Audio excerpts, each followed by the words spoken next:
I will not say what the new House rules will say, but we will respect the decision of the Supreme Court insofar as having one session day is equivalent to one calendar day. Mas malinaw lang ang ating magiging rules on impeachment as well as our rules on internal procedure. We will make it more definitive para mas malinaw ang intensyon ng konstitusyon at ng framers ng konstitusyon. Si House Senior Deputy Majority Leader at Iloilo 3rd District Representative Lawrence Defensor ang tumatayong tagapanguna sa Rules Rewriting Committee ng Kamara.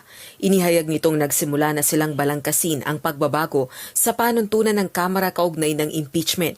Kasunod ito ng pinal na desisyon ng Korte Suprema na nagdedeklarang unconstitutional ang Articles of Impeachment na inihain laban kay Vice President Sara Duterte noong 19th Congress. Bagaman dismayado sa naging desisyon ng Supreme Court, iginiit ni Congressman Defensor na iginagalang niya ito.